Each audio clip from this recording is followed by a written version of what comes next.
ওকে, আমরা হচ্ছে জাস্ট একটা সবথেকে বেশি কমন কন্ডিশনস পাজলসগুলো সেটা নিয়ে কথা বলবো, আর ছোট্ট আরেকটা কন্ডিশনস নিয়ে কথা বলবো। হ্যাঁ, দিস ইজ আ টিম। আমরা আইবি এক্সেলেন্সের আন্ডারে যেই কোর্সগুলো এখন রান করছি বা ফিউচারে করব, ইনশাল্লাহ আমরা এই চারজনই থাকবো। ওকে, দিস ইজ দ্য কন্ডিশনস, খুবই সিম্পল কন্ডিশনস। আমি জাস্ট এমনি একটা এক্সাম্পল নিয়েছি র্যান্ডম।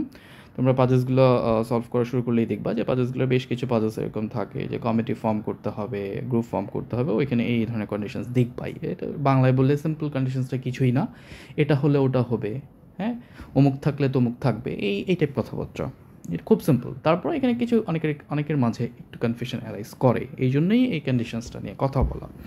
সো এই কী কনফিউশন অ্যারাইজ করে আমি সেটাই একটু পরে ব্যাখ্যা করব। আচ্ছা, আমরা কন্ডিশনসটা দেখি, খুব সিম্পল।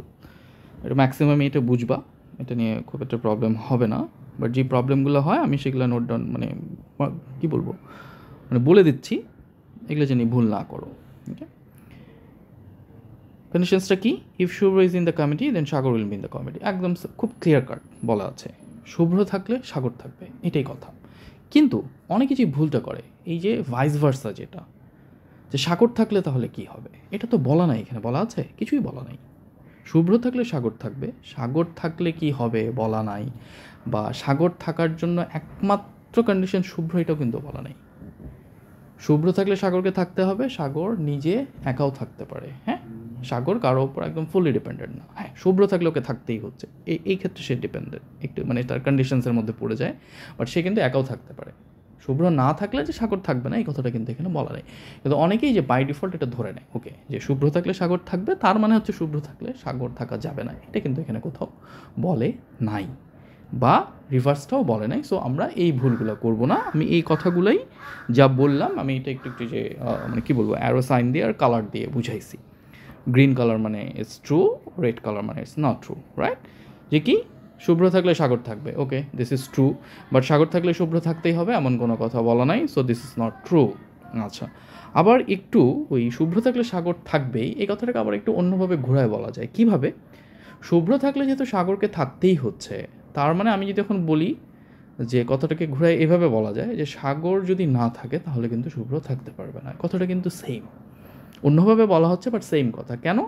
শুভ্র থাকলে সাগরকে থাকতেই হচ্ছে, তো সাগর যদি নাই থাকে তার মানে কিন্তু শুভ্র থাকতে পারবে না, কারণ ওকে থাকলে তো সাগরকে থাকতে হয়, রাইট? সো এই কথাটা কিন্তু এইভাবে একটু যে থার্ড নাম্বারটা রিভার্স করেও বলা যায় যে ওকে, সাগর নাই তার মানে শুভ্রও নাই।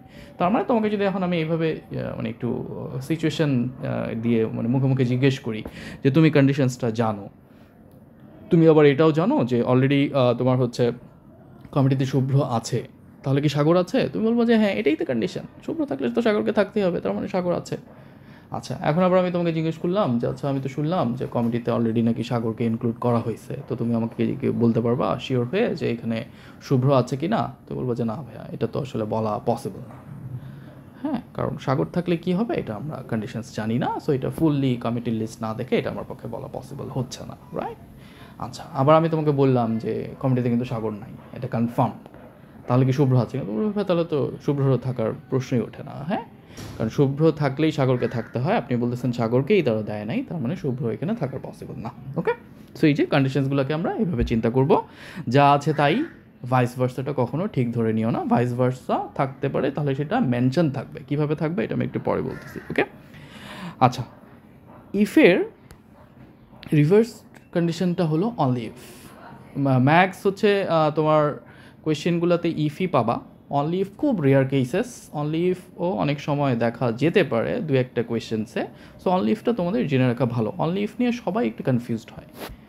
অনলি ইফটা আমি বোঝানোর চেষ্টা করতেছি, আই বিলিভ বোঝানোর পরও অনেকেই বুঝবে না, কারণ এটাই আমার পার্সোনাল এক্সপিরিয়েন্স। আমি যখন ইফ পড়ানোর পর অনলি ইফ পড়াই, অনেকে কনফিউজড হয়ে যায়, অনেকের কাছে মনে হয় একই, তো দুটো সেম। ওই অনেকেই সবাই বাংলা ট্রান্সলেট করার চেষ্টা করে, হ্যাঁ, যে ইফ এটা বুঝাইছে তাহলে অনলি ইফ তো এটাই বুঝায়, তাহলে ভাই কেমনে মিললো না, দুটোতে একই মনে হচ্ছে। একই মনে হওয়ার কোনো দরকার নাই, এটা একই না। তোমাদের যদি কোনো কনফিউশনও থাকে, ধরো বুঝতেছো না, বেশি প্যারা নিও না, সিম্পলি মনে রাখবা ইফ যেটা, অনলি ইফ জাস্ট হচ্ছে রিভার্সটা, আর কিছু না। ওকে, আমি এক্সাম্পল আকারে দেখাচ্ছি।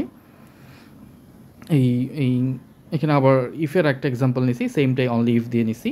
মানে কম্পেয়ার করতে তাহলে তোমাদের সুবিধা হবে। এটা আমার বানানো কোনো এক্সাম্পল না, এটা আমি ডিরেক্টলি কপি করেছি খান একাডেমি থেকে। হ্যাঁ, তোমরা এই খান একাডেমিতে এটা একটু ঢুকে দেখি না, গুগল করে simple if and only if Khan academy চলে আসবে, ওখানে ট্রান্সক্রিপ্ট দেওয়া আছে, সুন্দর করে ওরা আরও ডিটেল লিখে ব্যাখ্যা করেছে, পসিবল হলে ওইখান থেকে একটু দেখে নিও। হ্যাঁ, তো আমরা আগে ইফেরটা দেখি যে I wear a hat if it's sunny, কথাটাকে অন্যভাবে লেখা যায় যে if it's sunny then I wear a hat, simple, sunny হলে হ্যাট হবে, সিম্পল, সানি হলে হ্যাট হবে। হ্যাট হলে কী হবে এখানে কিছু বলা নাই।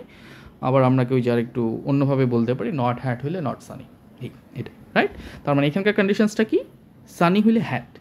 তার মানে জাস্ট এখন সিম্পলি চিন্তা করো, ইফের জায়গায় যদি এইখানে আমি একটা অনলি ইফ বুঝাই, তুমি যদি অনলি ইফ নাও বুঝো তুমি কিন্তু বুঝতে পারতেছো কোনটা ঠিক।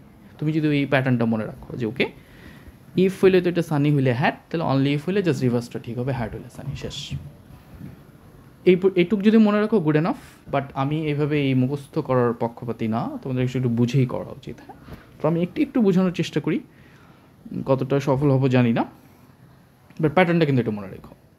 ওই বাংলা ট্রান্সলেট করতে যাও না, কনফিউজড হবা, বাংলা ট্রান্সলেট করতে গিয়ে এটা ঠিকভাবে বোঝা যায় না, ঠিক আছে।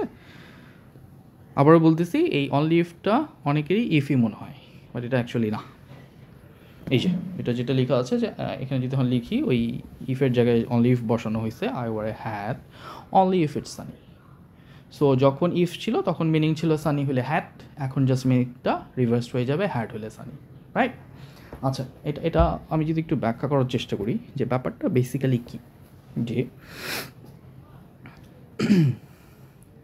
একটু মার্কার নেই একটু, হ্যাঁ,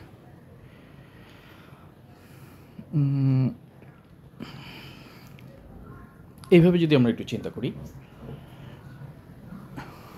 কি বলেছে, I wear a hat only if it's Sunny.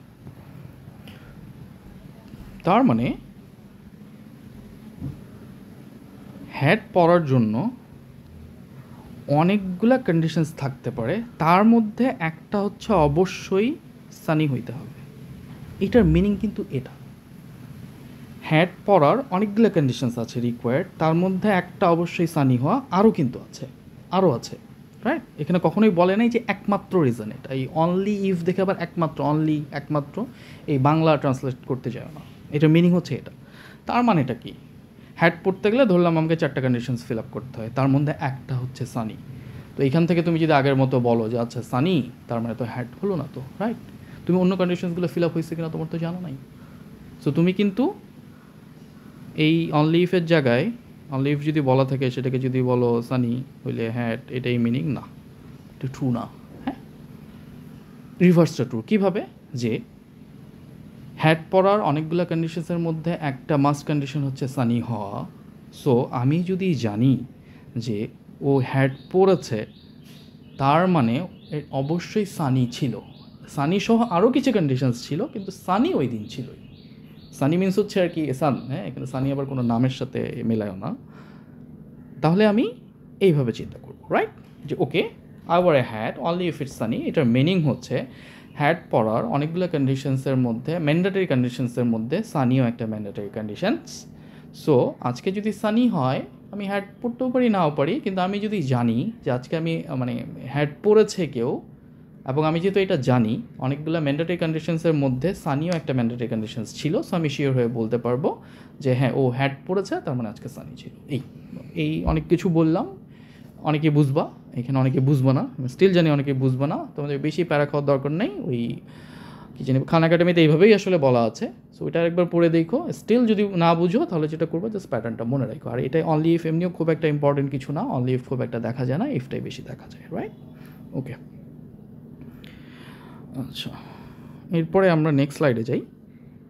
এখানে আমি খুব একটা ব্যাখ্যা করবো না, এখানে আমি যে 3টা জিনিস দেখাচ্ছি, ইফ আর অনলি ইফ নিয়ে তো কথা হইলই। আরেকটা আছে, এটা জিআরই বিগ বুকে খুব একটা দেখবা না, দেখতে পারো অবশ্যই, if and only if rare cases, আমি মনে পড়তেছে না আমি জিআরই বিগ বুকে দেখছি কি দেখি নেই, থাকতে পারে। ইফ অ্যান্ড অনলি ইফলে আমি কোনো মানে ডিটেল এক্সপ্লেনেশনে যাব না, এটা সিম্পল হলো vice versa. If and only ইফের মিনিং হলো ভাইস ভার্সা, এটা হলে ওটা হবে, ওটা হলে এটা হবে, এটাই, আর কিছু না। ইফ অ্যান্ড অনলি ইফের মিনিং এটাই, হ্যাঁ। সো এটাই ইফ অ্যান্ড অনলি ইফ দিয়ে দেওয়া থাকতে পারে, অনেক সময় কন্ডিশনস লিখে কমা দিয়ে লেখা থাকে ভাইস ভার্সা, তার মানে এটা হলে ওইটা হবে, ওইটা হলে এটা হবে, এটাই বলা আছে। আবার অনেক সময় কথাটা রিপিট থাকে, if sunny then had, and if had then sunny, তার মানে যে ভাইস ভার্সাটা বলে দিল। হ্যাঁ, সো এই যে কন্ডিশনসগুলো তোমার এইভাবে থাকতে পারে। তোমরা হচ্ছে ইফটাই বেশি জোর দিবা, ইফটাই সব জায়গায় দেখবা, only if and only if যদি কোথাও দেখো কি মিনিং, সেটা এই যে আমি যতটুকু বুঝালাম এখান থেকে বুঝে ওভাবে সলভ করার চেষ্টা করবা। আচ্ছা, আর এখন ছোট্ট দু একটা কথা বলবো, এগুলো খুব বেশি ইম্পর্টেন্ট না, তারপর এগুলো জানাটা দরকার। হ্যাঁ, এর মধ্যে যেটা হচ্ছে একটা জিনিস, এটা আমি বুঝাবো না, এটা জাস্ট মনে রাখো, আনলেস, এই ওয়ার্ডটা খুব ইম্পর্টেন্ট। আনলেস দিয়ে মাঝে মাঝে কন্ডিশনস থাকে। এই আনলেস একটা ওয়ার্ডের মানে সেন্টেন্সের কোন জায়গায় বসলে কী মিনিং হতে পারে, এটা একটু যে কোনো একটা ভালো ডিকশনারি বা বই থেকে দেখে নিও। এটা মাঝে মাঝে অনেকেরই মানে প্রবলেম হয়, আমি দেখছি কী প্রবলেম হয়। এই আনলেস যেহেতু খুব বেশি ইম্পর্টেন্ট না, আমি এটা নিয়ে আর মানে এখানে ডিসকাস করতে চাচ্ছি না, এটা তোমাদের কাজ দিলাম। হ্যাঁ, নিজেদের কাজ, এটা হোমওয়ার্ক, এটা দেখে নিও, এটা কিন্তু দেখো। আনলেস নিয়ে অনেকে আমি প্রবলেম ফেস করতে দেখেছি। আচ্ছা, লাস্ট থিং, এটা হচ্ছে consecutive days. Consecutive days is very simple thing, তারপর অনেকের একটা জায়গাতে প্রবলেম হয় যে কনজিকিউটিভ ডেইজের মিনিং কী। ধরো যে তোমাকে একটা শর্ত দিল যে এই তুমি একটা কাজ করবা, কিন্তু তুমি একটা সপ্তাহে কনজিকিউটিভ ডেইজে করতে পারবা না। মিনিং কি? ধরো যে অনেক সময় আবার দেখা যায়, হ্যাঁ এখানে মেইন জিনিসটা ইম্পর্টেন্ট যেটা, সেটা হচ্ছে যে সপ্তাহের কয়দিন কাজ হয় অ্যাকচুয়ালি, এটা ইম্পর্টেন্ট। সপ্তাহে ইউজুয়ালি দেখা যায় কোশ্চেনগুলো অ্যানালাইসিস করে এদের সপ্তাহে 5 দিন কাজ করতে বলে, অথবা সপ্তাহে 7 দিনও হতে পারে। তো ধরো সপ্তাহটা 5 দিনের, ধরো যে তোমার সানডে থেকে শুরু, সানডে মানডে থার্সডে, হ্যাঁ এই যদি সপ্তাহ হয়, তো ধরো যে তুমি টিউসডেতে কাজ করলা। সো কন্ডিশনস যেহেতু বলা আছে তুমি কনজিকিউটিভ ডেতে কাজ করতে পারবো না, তার মানে কিন্তু তুমি আর এই মানডে বা ওয়েডনেসডেতে কাজ করতে পারবে না, কারণ এগুলো কনজিকিউটিভ ডেজ। তুমি কিন্তু আবার সানডে বা থার্সডেতে পারবা। হ্যাঁ, এই যে এখানেই কোয়েশ্চেন, সানডে আর থার্সডেতে কিন্তু পারবো। অনেকের কাছে মনে হয় ভাইয়া থার্সডের পরেই তো আবার সানডে চলে আসতেছে, ফ্রাইডে স্যাটারডে তো ছুটি, তো এটা তো কি কনজিকিউটিভ কি না? না, এটি তো মানে এখানেই তো আনসারটা আছে। থার্সডের পর তো ফ্রাইডে আছে, ফ্রাইডের পর তো স্যাটারডে আছে, এই দুটো দিন তো অফ, সো কনজিকিউটিভটা তো থাকলো না, ব্রেক হয়ে গেছে। হ্যাঁ, সানডে আর থার্সডে কাজ করতে কোনো প্রবলেম নেই, দিস আর নট কনজিকিউটিভস। কেন? এর মাঝখানে 2টা দিন আছে, ওই 2টা দিন ছুটি, কিন্তু ওরা তো ডেজের মধ্যে পড়ে, সে কনজিকিউটিভটা কিন্তু এখান থেকে ব্রেক হয়ে যায়, এটা নিয়ে কোনো সমস্যা নেই। এইটা মনে রাখতে গিয়ে অনেকে আবার যদি সপ্তাহে 7 দিনই মানে কাজ করার পসিবিলিটি থাকে, তখন আবার এটা অনেকে গুলায় ফেলে। অনেকের মাথায় এটা কাজ করে, হ্যাঁ ওই লাস্টের 2 দিনটা যখন সাইকেলটা চেঞ্জ হচ্ছে তখন তো আমরা কনজিকিউটিভ ধরছিলাম না। সপ্তাহে যদি আবার 7 দিনই অ্যাড হয়ে যায়, মানে লাইক আমি ধরলাম যে Friday and Saturday, in that case কিন্তু কেউ যদি থার্সডেতে কাজ করে, ও কিন্তু ফ্রাইডেতে কাজ করতে পারবে না, কারণ থার্সডের পরের নতুন সাইকেলে যে ফ্রাইডে শুরু হচ্ছে এটা কিন্তু কনজিকিউটিভ ডে। সো এই জিনিসটা একটু মাথায় রাখো, কনজিকিউটিভ ডেজের বিভিন্ন জায়গায় দেখবা এই লাস্ট মানে একটা সাইকেল চেঞ্জ হলে উইকের কোন 2টা ডে কনজিকিউটিভ হয় বা না হয়, এটা যেন কখনো ভুল না হয়। তো ঠিক আছে, আজকে এই পর্যন্তই। Thank you very much. Next 2টা সেশনে আমরা 2টা পাজলস দেখছি ইনশাল্লাহ। সবাই ভালো থাকবা।